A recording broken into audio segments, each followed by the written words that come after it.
ये सब मेहनत का है भाई, मेहनत की है तो आज इस पोजीशन पर है। और ज़िंदगी में देखो सब मेन चीज़ स्ट्रगल है भाई, वो करेंगे तो ही मान लो कुछ पा सकते हैं। तो सब मान लो कोई टाइम ऐसा था कि भाई हर एक एक रुपये के लिए मोहताज थे, साइकिल के लिए भी मोहताज थे। बहुत ज़्यादा मेहनत है, मतलब इसमें ये नहीं है कि 2 घंटे सुबह 2 घंटे शाम को काम करके चले गए। नौकरी में शौक पूरे नहीं कर सकते, और भाई खुद का बिजनेस हो उसमें शौक भी पूरे कर सकते हैं, पैसे भी कमा सकते हैं और आराम से रह भी सकते हैं। सर्दियों में जब ठंड रहती है तो ये इसमें ये गर्म हो जाती है। ये इसमें साहब जैसे देखो ये चार्जर है और ये इसमें पिन लगती है, वो एडेप्टर लगता है, उसके बाद ये गर्म हो जाती है। देखो साहब अभी मेरा 2025 में 1 करोड़ का टर्नओवर है। मेरा टारगेट है कि भाई 2027 तक मेरा 2 करोड़ का टर्नओवर चला जाए। तो दोस्तों आज हम आपको मिलाने वाले एक ऐसे फार्मर भाई से जिन्होंने अपनी बिजनेस शुरुआत पोल्ट्री बिजनेस से शुरू करी। बहुत जल्दी उनको नुकसान का सामना करना पड़ा, लेकिन उन्होंने हार नहीं मानी। 2022 में उन्होंने पिगरी फार्म में कदम रखा और बहुत जल्दी वो मुकाम हासिल करा जो बड़े बड़े बिजनेसमैन भी इतने कम समय में नहीं कर पाते हैं। अगर इनके टर्नओवर की बात करें, आज करोड़ों में इनका टर्नओवर है। तो आज की वीडियो में हम जानेंगे उन्होंने जीरो से करोड़ों तक का सफ़र इतनी जल्दी कैसे हासिल किया, कैसा पिग फार्मिंग शुरू कर सकते हैं, इसमें कुछ समस्या आती है नहीं आती है, कितने बजट होना चाहिए। और कुछ लोग जो कहते हैं कि सर हमारे पास 5 लाख का बजट है, 10 लाख का बजट है, क्या उनको पिग फार्मिंग शुरू करना चाहिए? अगर शुरू कर सकते हैं तो कौन सा तरीका है अच्छा जिससे वो प्रॉफिट ज़्यादा से ज़्यादा कमा सकते हैं, और कैसे इस किसान भाई को करोड़ों का मुनाफा हो रहा है, ये भी हम आपको इस वीडियो में बताने की कोशिश करेंगे। तो चलिए फटाफट से देर न करते हुए वीडियो शुरू करते हैं। सर नमस्कार। नमस्कार जी। कैसे हैं योगेश भाई? बहुत अच्छे है जी। सबसे पहले तो अपना और अपने फार्म का परिचय दीजिए। देखो साहब मेरा नाम योगेश कुमार है, गांव बिरजलालपुरा, तहसील चिड़ाव, जिला झुंझुनू, राजस्थान। योगेश भाई हम जो देख रहे हैं आपकी गाड़ी, हाँ जी, 23-24 लाख की है, वो सब इसी धंधे की देन है? हाँ जी। कितनी साल में सर आप यहाँ तक पहुँचे? आपकी जो हिस्ट्री है सर बड़ी, मतलब आपने बहुत ही कम उम्र में, अभी 26 साल की आपकी एज है, और आपने एक टाइम ऐसा था जब आपके पास साइकिल तक के लिए पैसे नहीं थे, एक एक रुपए के लिए आप मोहताज थे। हाँ जी। और आज आप 20-25 लाख की गाड़ी में घूमते हो। देखो साहब ये सब मेहनत का है भाई, मेहनत की है तो आज इस पोजीशन पर है। और ज़िंदगी में देखो सब मेन चीज़ स्ट्रगल है भाई, वो करेंगे तो ही मान लो कुछ पा सकते हैं। तो साहब मान लो कोई टाइम ऐसा था कि भाई हर एक एक रुपये के लिए मोहताज थे, साइकिल के लिए भी मोहताज थे। लेकिन धीरे धीरे पहले पोल्ट्री का काम था, फिर 2022 में पिगरी का स्टार्ट किया, अब पिगरी का चल रहा है, अपना पोल्ट्री का भी चल रहा है, तो बहुत अच्छा है। और सब आज इस पोजीशन पर है। 2022 से आपने शुरुआत करी? हाँ जी, 2022 से मैंने पिग फार्म स्टार्ट किया था। सर इतनी जल्दी इतना बड़ा मुकाम हासिल करना कितना आसान था या कितना मुश्किल था? आसान देखो सब कुछ भी नहीं है, मेहनत है सब। बहुत मेहनत करके आज इस मतलब मुकाम पर पहुँचे हैं कि भाई आज 1 करोड़ का टर्नओवर है। सर लोग तो कहते हैं कि पिग फार्म करना बड़ा आसान होता है, सुबह 2 घंटा हो, शाम को 2 घंटा नहीं हो। साहब ये मैंने भी सोचा था कि भाई पिग फार्म करना बहुत आसान है, पिग लिए, बच्चे दे दिए, तैयार हो गए, सेल आउट कर दिया। लेकिन साहब इसमें मेहनत बहुत ज़्यादा है, बहुत ज़्यादा मेहनत है। मतलब इसमें ये नहीं है कि 2 घंटे सुबह 2 घंटे शाम को काम करके चले गए। इसमें साहब 24 घंटा फार्म पर टाइम देना पड़ेगा। ये है कि मतलब फीड डाल दिया और सफाई करके फीड डाल दिया, इससे काम नहीं चलेगा।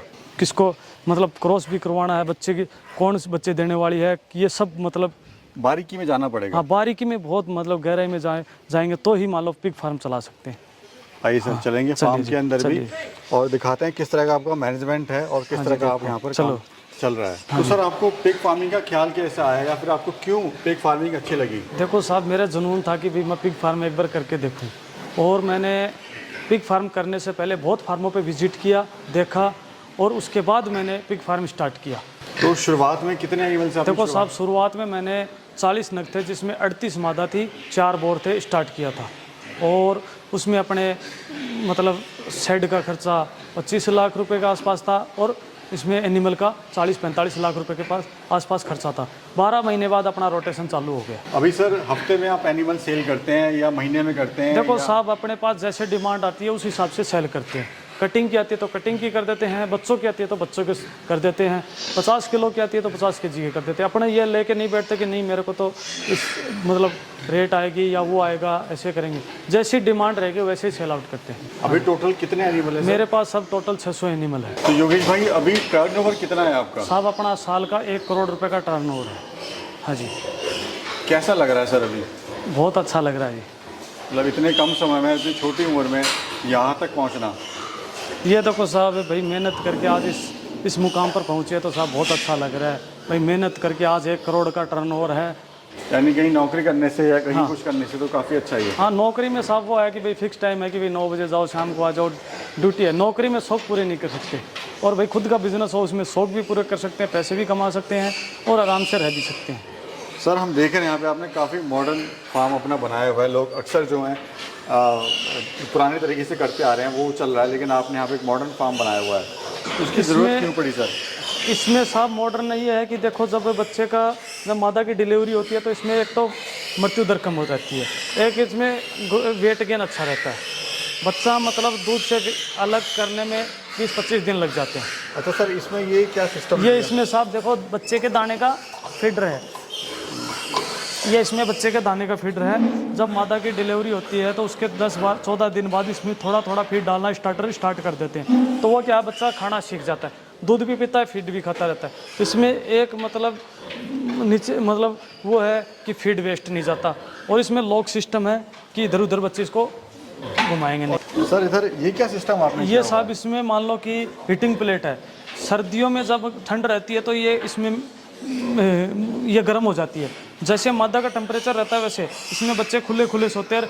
मतलब ये प्लेट नहीं होगी, बल्ब जलाएंगे तो उसमें इकट्ठे होकर ऊपर नीचे बैठे रहेंगे, नीचे वाला की मृत्यु हो जाए, दब के मर जाएगा। अच्छा सर, ये चलता कैसे है? ये इसमें साहब जैसे देखो, ये चार्जर है और ये इसमें पिन लगती, वो एडेप्टर लगता है, उसके बाद ये गर्म हो जाती है। और इसमें ऑप्शन है लो और हाई, जैसे जैसे मतलब मौसम रहता है वैसे वैसे चलती है। तो ये बिजली जो इन्वर्टर से चलती है या फिर कुछ? ये साहब बिजली से भी, इन्वर्टर मतलब अगर लाइट भी नहीं है ना तो अपने इन्वर्टर से चल जाएगी, इतना लोड लेती है। सर ये बताइए, आपके यहाँ पर 100 किलो का जानवर कितने महीने में तैयार होता है? देखो साहब, मेरे फार्म पर 100 किलो का जानवर 6 महीने में तैयार हो जाता है, जिसमें अगर देखें तो 1 महीना माँ का दूध पिएगा और 5 महीने फीड का, और 100 प्लस का एवरेज आता है 6 महीने में। तो योगेश जी, अभी कौन सी कंपनी का फीड दे रहे हैं इनको, जो इतना अच्छा ग्रो कर रहा है कि आपका बच्चा? देखो साहब, मैं फार्म पे गोदरेज का फीड यूज में लेता हूँ, गोदरेज पिग फीड, ठीक है जी। और फीड का इसका इतना अच्छा रिजल्ट है, इतना कि आप पूछो मत। इसमें मेरे फार्म पर डिलीवरी टाइम में 1500, 16 से 1700 ग्राम तक की एवरेज भी आ जाती है बच्चे की। ये है इसका, क्योंकि साहब मेन चीज़ फार्म में फीड का है भाई। ना तो मान लो पैसे ये नहीं है कि भाई इनको पैसे हैं तो भाई फार्म चला सकते हैं। मैनेजमेंट और फीड 2 चीज़ हैं। और मैं मेरे फार्म पर देख लो साहब, गोदरेज का फीड यूज में लेता हूँ, इसका बहुत अच्छा रिजल्ट है, बहुत शानदार रिजल्ट है। एक सही फीड का होना सर कितना ज़रूरी है फार्म को प्रॉफिट में लाने के लिए? देखो साहब, फार्म को प्रॉफिट में लाने के लिए फीड का सही होना इतना बहुत ज़रूरी है, क्योंकि जब फीड अपनी अच्छी क्वालिटी का नहीं है और मादा को फीड खिलाएंगे तो उसमें बच्चे का जन्म वेट मान लो 1 kg 1200 ग्राम मोर्टलिटी हो जाती है। मतलब फीड की ये भी रहती है कि साहब पेट, मतलब जब प्रेग्नेंट मादा रहती है तो उसके पेट के अंदर बच्चे भी मरे हुए निकलते हैं, और वेट गेन मान लो 1 किलो से 1200 ग्राम रहता है। इसमें साहब फार्म बिल्कुल भी नहीं चलेगा। तो यानी एक सही फीड का होना बहुत ज़रूरी है साहब। फीड का मृत्यु दर है वो कम, मृत्यु दर है, और जन्म मतलब जब बच्चे का जन्म होता है तो उसका जो वेट होता है वो बहुत अच्छा रहता है। और मतलब फीड का ये भी ज़रूरी है कि भाई फीड बढ़िया क्वालिटी का रहेगा तो दूध की शिकायत नहीं आएगी कभी भी, दूध बराबर उतरेगा। हाँ, बराबर बिल्कुल भी। कई क्या है कि इसमें मतलब मिल्क रिप्लेसर देते हैं, कोई कुछ देता है, कोई डब्बे वाला दूध पिलाता है। तो देखो आज तक तो सब अपने फार्म पर ये शिकायत बिल्कुल भी नहीं आई। जो आप पहले फीड खिला रहे थे या जो आपको पता है उनसे कितनी अच्छी है गोदरेज की फीड? देखो साहब, मैं हमेशा ही गोदरेज की, मैंने मार्केट में मतलब बहुत फीडें देखी, मेरे पास बहुत फीड वाले आते हैं, लेकिन साहब मेरे को गोदरेज का फीड बहुत अच्छा लगता है भाई। इसका रिजल्ट बहुत बढ़िया है, रिजल्ट बहुत शानदार है। मेरे जो फार्म पे मेरे पास और कंपनियों के भी आते हैं, लेकिन मैंने साहब गोदरेज का जब से मेरे फार्म पर गोदरेज का ही चल रहा है। इसमें सर कंपनी वाले आपको क्या हेल्प करते हैं? देखो साहब, कंपनी में ये फार्म पर कोई दिक्कत आ जाती है, कोई शिकायत आ जाती है तो सबसे पहले अपन डॉक्टर को कॉल करते हैं कि साहब मेरे फार्म पर ये दिक्कत है। अगर वो अपने को मोबाइल पर बता देंगे भाई योगेश ऐसी ऐसी बात है तो इन पर ये करके देगा, अपने सुधार हो जाता है तो कोई दिक्कत नहीं है। उनको बोलते हैं साहब अपने फार्म पर ये शिकायत बढ़ रही है, सुधार नहीं हुआ, तो अपने फार्म पर आज पहुंच जाते हैं टाइम पर। और कंपनी का सपोर्ट है? कंपनी का बढ़िया सपोर्ट है भाई अपने पास। सर इसमें सेलिंग में कोई समस्या आती है क्या? नहीं, सेलिंग में साहब कोई दिक्कत नहीं आती, सेलिंग में बिल्कुल भी दिक्कत नहीं है। अपने पास माल तैयार हुआ भाई आज सेल करना तो 5-10 दिन का तो देखो समय लगेगा भाई। ये नहीं है कि आज अपने को सेल करना और कल की कल अपना माल उठ जाए, वो तो देखो सब है नहीं। सेलिंग में बिल्कुल भी दिक्कत नहीं आती। मान लो फार्म से माल उठा के लेके जाते हैं।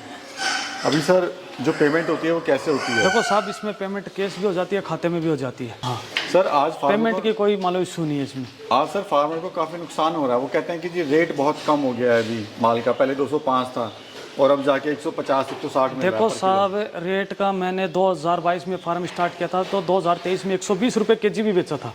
120 रुपये, लोग 200-250 में भी मान लो, अभी 155-60 चल रहा है। तो साहब इसमें कोई मतलब लॉस नहीं है बिल्कुल भी। अगर मादा के बच्चे 10 हैं, एक की मृत्यु होगी तो अलग बात है, बाकी 9 के एवरेज आएगा, बिल्कुल मान लो बढ़िया वेट रहेगा तो बिल्कुल भी लॉस नहीं है भाई। 12-12.5 हज़ार रुपये का खर्चा आ रहा है, 15-16 हज़ार का बिक रहा है, तो कहाँ लॉस है? बिल्कुल भी फार्म पर लॉस नहीं है। वो लॉस उनके है जो मतलब मेहनत नहीं करते, फार्म पर ध्यान नहीं रखते, ठीक है डिलीवरी होगी चले गए घर पर ताला लगा के बस। सर आप इतना अच्छा कमा रहे हैं और आप कह भी रहे हैं कि लॉस नहीं होता है, जब इतने का बिक रहा है तो इतने का तो फायदा है। देखो साहब, अपने को बिल्कुल भी लॉस नहीं, अपना बढ़िया से बढ़िया चल रहा है। आज इस रेट में भी अपने को 2-2.5-3 हज़ार रुपये बच रहे हैं। तो सर फार्म क्यों बंद होते हैं फिर? फार्म साहब वो क्या है कि भाई, एक तो उनके फार्म पे सबसे मेन चीज़ है मृत्यु दर बच्चे की। भाई 10 बच्चे लेके जाते, 5 की मृत्यु हो जाती है, 5 बचते तो सब उसमें लॉस ही लॉस है। और वेट में जैसे कि भाई 6 महीने में 1 क्विंटल का होना है, वो 10 महीने 11 महीने में होगा तो उनके लॉस रहेगा साहब। तो ये है कि अगर काम तरीके से करें, तरीके से मेहनत से करें, मेहनत से फायदा है। जैसे देखो, लोग फार्मर साहब क्या करते हैं कि डिलीवरी हो जाती है और बच्चों को, उनको ये नहीं पता कि भाई फीड कब देना है। भाई जब बच्चे की डिलीवरी हो जाती है तो उसको 12-13 दिन पर फीड देना ज़रूरी है, क्योंकि वो फीड खाना ही नहीं सीखेगा तो वो वेट कहाँ से। जब ये बच्चा माँ का दूध पी रहा है, इसको मतलब 14 दिन पर फीड डाल देंगे तो ये फीड भी खाएगा, दूध भी पिएगा, तो ये वेट गेन अच्छा लेगा, फीड खाना सीख जाएगा। अगर इसको दूध से अलग करेंगे तो ये फीड खाना सीख जाएगा। लोग क्या करते हैं कि दूध ही दूध पिलाते हैं, फिर इसको मान लो अलग करते हैं ना, तो बच्चा फीड नहीं खाता, वो वजन तोड़ेगा। योगेश भाई, अभी 2025 चल रहा है और आपका जो टर्नओवर है वो 1 करोड़ का है। हाँ जी। अभी आने वाले सालों में क्या प्लानिंग है आपकी? देखो साहब, अभी मेरा 2025 में 1 करोड़ का टर्नओवर है, तो मैं 2026 तक मैं ये चाहता हूँ कि मेरा 2 करोड़ के आसपास टर्नओवर चला जाए, मेहनत कर करके फार्म को आगे बढ़ा के। ये है आपका टारगेट? हाँ, मेरा टारगेट है कि भाई 2027 तक मेरा 2 करोड़ का टर्नओवर चला जाए। हाँ। और सर हम देख रहे हैं आपके हाथ में ये बुक है, इसका हाँ क्या जी, फायदा मिलता है? ये साहब अपन ने कंपनी जिस गोदरेज कंपनी ने अपन ने को एक बुक दे रखी है, इसमें ये है अपने उसका वैक्सीनेशन का है और डिवार्मिंग का सारा शेड्यूल दे रखा है, और इसमें फीड का भी है कि भाई इतने वेट पर मतलब बच्चे को स्टार्टर इतना देना चाहिए, इतने दिन पर इतना देना चाहिए। इसमें सारा सब कुछ मतलब कंपनी ने इसमें सब वैक्सीनेशन, डिवार्मिंग, फीड का शेड्यूल सब टोटल चीज़ दे रखी है कि भाई बच्चे को इतने बर्थ पर इतना फीड देना चाहिए, इतने वेट पर इतना फीड देना चाहिए, ये डिवार्मिंग होनी चाहिए, और ये मतलब आयरन का इस टाइम पर इंजेक्शन लगना चाहिए। यानी जो नया फार्मर है, हाँ, वो उसके लिए बड़ा ज़रूरी है। बहुत ज़रूरी है ये। इसमें सारी चीज़ें डिटेल है कि वैक्सीनेशन है, डिवार्मिंग है और फीड, सब टोटल। सर थोड़ा सा टिप्स दीजिए हमारे दर्शकों को जो शुरू करना चाह रहे हैं और वीडियो को देख रहे देखो हैं। साहब, टिप्स ये ही है कि भाई फार्म जो भी फार्मर भाई स्टार्ट करेगा, पहले तो पूंजी का फार्म अपना शेड अच्छा हो, पूंजी हो अपने पास। अगर अपने पास 5 लाख रुपए है तो अपन मान लो उस हिसाब से चलें। अगर मान लो पैसे अपने पास 5 लाख और अपना मान लो टारगेट अपना 10 लाख का लेके चलेंगे तो बिल्कुल भी नहीं चलेगा, आपको फार्म बंद करना ही पड़ेगा। अपने पास 5 लाख है तो 5 लाख के हिसाब से चलें, 10 लाख है तो 10 लाख के हिसाब से चले। और फार्म स्टार्ट करने से कोई बच्चे जो कई फार्मर क्या है कि बच्चे खरीदते हैं, बच्चे में लॉस है, क्योंकि वो 4-5 हज़ार में बच्चा लेके आते हैं, दूध पीते हैं, वो मतलब फीड खाएंगे, तैयार होंगे, कब प्रेग्नेंट गिल्ट लेके आए अपने फार्म पर, बढ़िया क्रॉस करवाएं बढ़िया बोर से, और उनका डेट लिखे और उनको बढ़िया फीड दे, बढ़िया उनको मेडिसिन दे कि भाई लिवर टॉनिक है, कोई मतलब कुछ भी है, जो भी है, उसके बाद फार्म का रिजल्ट देखिए बहुत अच्छा रहेगा। बहुत बहुत शुक्रिया योगेश भाई, बहुत बहुत शुक्रिया। बहुत बहुत धन्यवाद।